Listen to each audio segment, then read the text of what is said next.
Hi again, and welcome. This is Bud Wassell. It's Friday, so TGIF. But remember, stay in the moment. Don't jump ahead too far into the weekend until the weekend gets here. This week we've been talking about thoughts and emotions, and we started the week off with this: our minds have a mind of their own, and so do our emotions. And part of what I hope has come across is that we can learn to, through mindful awareness, have a wise relationship to our thoughts and emotions. And so first, let's take a quick mindful pause. This will be like the breathing space that we did before. The first step is to just stop and ask yourself, how am I doing right now? Turn inward. Notice what thoughts are present, what emotions are present, what's going on in the body, any particular sensations that stand out. And then breathe. Be aware of your breath for one breath or a few cycles, feeling each breath. Know that when you're breathing in, you're breathing in. When you're breathing out, know that you're breathing out.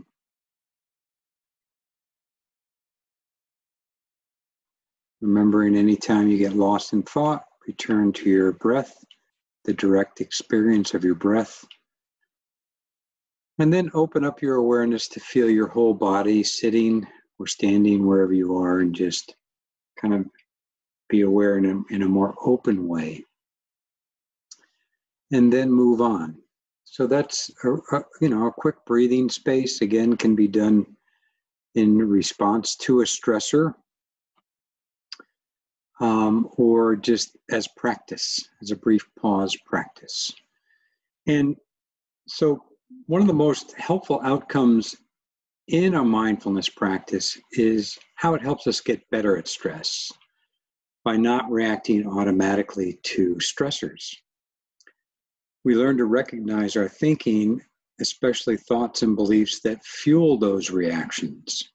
And then we can step back from them and respond wisely to the stressful situation. This means we can also challenge some of our beliefs, such as that stress is harmful to our health. So we can learn to relax, and that can help bring us to a better place after a stress response. We can learn to be aware of our thinking, because sometimes our thinking and our emotions fuel how the stories we say to ourselves about the stressor, and kind of keep it going. We can learn to stop that cycle. And our beliefs have a lot to do with that as well. So we can learn to challenge our beliefs. And that's, a little bit harder, but it can be done with practice. And this is all the beginning. So you're doing a great job by starting with this. This is, again, from Jack Kornfield about wise relationships to our thoughts. One of the biggest breakthroughs people experience when they start a mindfulness practice is, I don't have to believe my thoughts. I'm not my thoughts. And when we're caught inside the world of our thoughts, we're caught in a limiting reality that cuts us off from our full creativity. In your practice of awakening from thoughts, it can help to realize that our thoughts are present, but not true. Thoughts appear as images, sounds, and stories in your mind, and reflect themselves in sensations or tension or pleasure or fear or ease in your body. But the thoughts themselves are not the reality. They're representations of reality. When thinking about a worrisome meeting at work, or the party next weekend, or a friend, we are in an imagined world. It's not actually happening here and now. Today we'll continue to include thinking in our practice and bring in the tool of naming the process of thinking, either simply as thinking, as we are aware of it, or perhaps the type of thought: worrying, planning, imagining, judging. Naming a thought when it arises helps us to unhook so that this is just a thought. You can realize that. You might think of it this way. When you're flying in a plane, flying through clouds, as you see here, it seems the whole world is a cloud. Yet once you're out of the cloud, you can still see them, but now you're aware of the sky and the space around the clouds. In the same way, naming a thought can open up your perspective. A thought is just a thought and not the whole world. And when you see they are present, but not the whole truth, thoughts become good servants, but not the master. So Tara Brach, who I've also quoted, the single most effective strategy for dealing with these obsessive thought patterns is your attitude, that this poem says quite well. Thanking a monkey. There's a monkey in my mind, swinging on a trapeze, reaching back to the past or leaning into the future, never standing still. Sometimes I want to kill that monkey, shoot it square between the eyes so I don't have to think anymore or feel the pain of worry. But today I thanked her and she jumped down straight into my lap, trapeze still swinging as we sat still. And that's by Kaveri Patel. So see if you can understand that emotions and thought patterns are natural, like an inner weather system, a strong wind blowing through as part of the natural weather. If we can adopt this impersonal approach, we can see that we are not inextricably linked, and we can step back from these thought patterns. We can learn to be the master of our thoughts rather than its servant. So today's meditation is called Taking the Weight Off Your Mind, and I think this cartoon illustrates it quite well, right? Sometimes it can feel overwhelming with all the things that are going on and the waterfall of thoughts that we feel. So what we've been practicing this week is learning ways to be aware of thoughts and to cultivate a different way of relating to them. Hopefully being able to see through the clouds, as in this photo here. So let's begin today's meditation. Sitting upright, chest raised toward the ceiling, relaxing the shoulders, the belly, let the lower jaw unhinge and soften.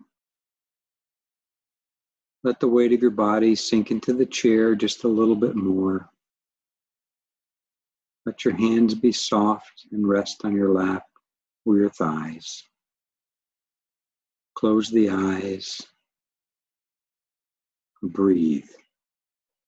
On each exhale, allow the weight of your body to surrender.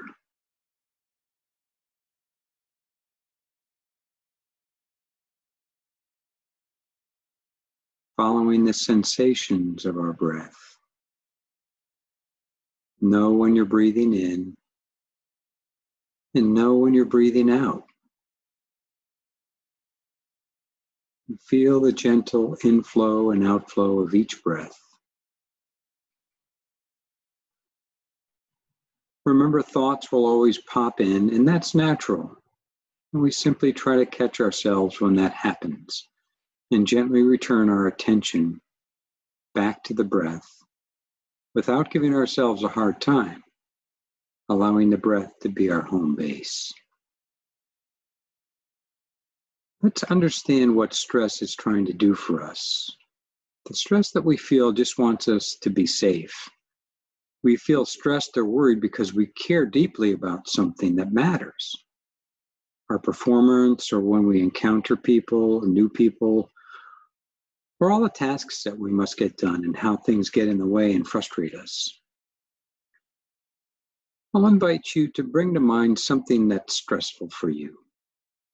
Maybe it's something at home with a family member, or it might be work-related, or a financial situation, or just the endless to-do list and feeling overwhelmed and not having enough time. First, notice what thoughts arise about this situation.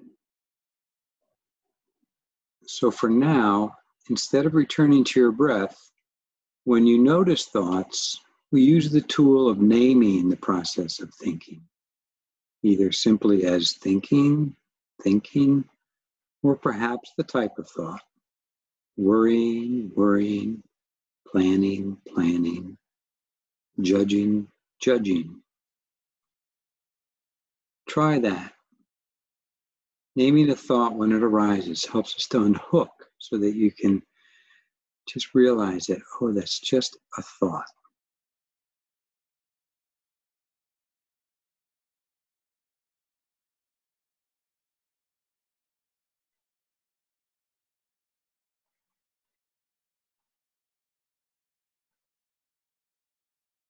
Now, drop down into your body and notice where you feel it.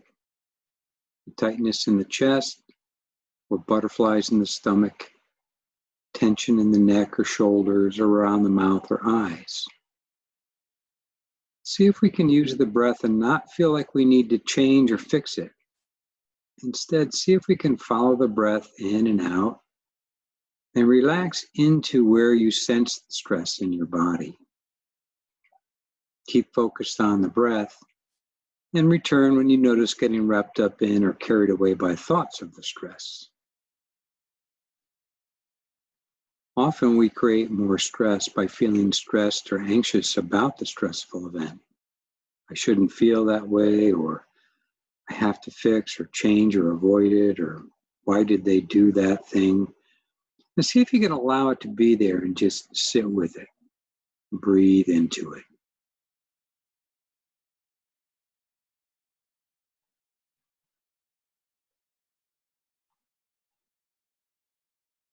Often that in itself may change our relationship to the stress and ease our stress just a little bit. Take a few more breaths, just relaxing and allowing it to be.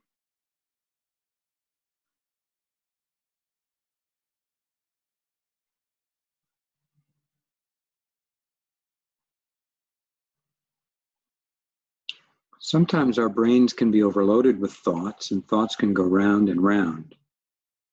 We might have conversations or events that we review from the past that we keep replaying, or we might have conversations or events that we imagine in the future that we make projections about. We might conjure up multiple scenarios where we try to fix things or right or wrong. What we plan to say can go round and round in our heads. And these can be like a waterfall of thoughts in our heads. And they can interrupt our sleep and occupy our minds during the day, keeping us from being focused and creative. We can easily be weighed down by these mind waterfalls, and it can feel like we're carrying a heavy load on our shoulders and back, which can easily lead to neck or back and shoulder pain. So it's best if we let go and clear them out. Meditation can help us do this, and we can learn to choose which thoughts we allow and put our attention on, and which we let go of. Learning which are helpful and which are unhelpful, so we can choose one of several ways in the meditation. Let's simply breathe together. First, feel the breath coming in and out of your body. Just let the breath breathe itself.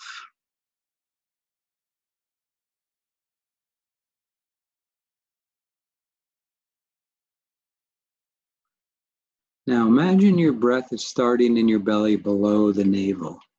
And as you breathe, the breath comes up through your diaphragm, your chest, your neck, and into your head. And as you breathe out, let the breath carry your thoughts out of your head, down through your body, and all the way down through your feet and out the toes and soles of your feet.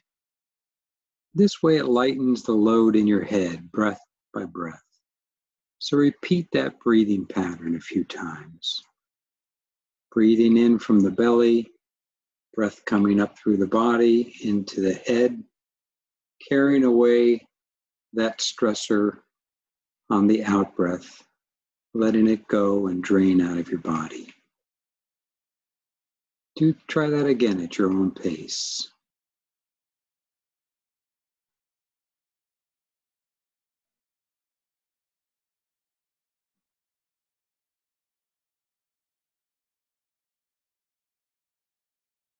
We can also try using a repetitive phrase like be calm on the in-breath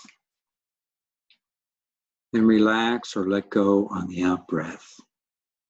Just repeat that a couple of times. Be calm on the in-breath, let go on the out-breath.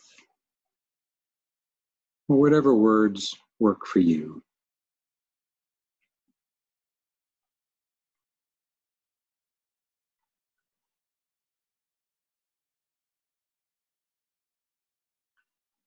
I'd like you to remember these stressors and what they're really trying to do.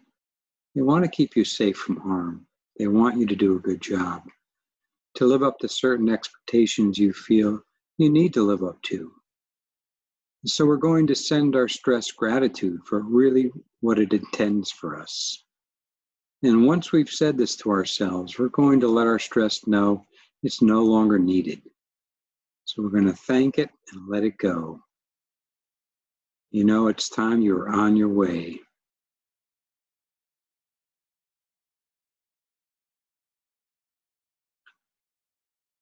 And so just following your breath, allowing all those worries or stresses to just melt away. Let's take one more clearing, deep breath in. And we're going to let it all out as we breathe out. And now feel the connection of your hands resting, your body in the chair, your feet touching the ground. And sitting here for another moment. And whenever you feel ready to come back, slowly open your eyes and come back into the room. All right, so that was our meditation for today, Friday of our week 3. One more week to go. But I want you to be thinking about the weekend. And again, trying to do one of these meditations. Maybe it was the one we just did today or one of the other ones that perhaps you like to do. And try finding some time. You know, when will you do it? Weekends can be quite busy. So when will you fit it in? Even just taking a few minutes to do a formal meditation. Take a day off too, that's fine. And then, of course, continue to do some informal practice. You can continue noticing pleasant and unpleasant events and what arises when you're aware of that. Or you can also continue to just bring everyday mindfulness to routine activities. Don't forget these attitudes. They're also helpful: letting go, acceptance, and non-judging. So with that, I'll wish you a very good, restful, and mindful weekend, and hope you're able to fit some practice in. And don't forget to put that down on your log sheet. And thanks for being with me again today. And I will see you on Monday. Take good care. Bye-bye now.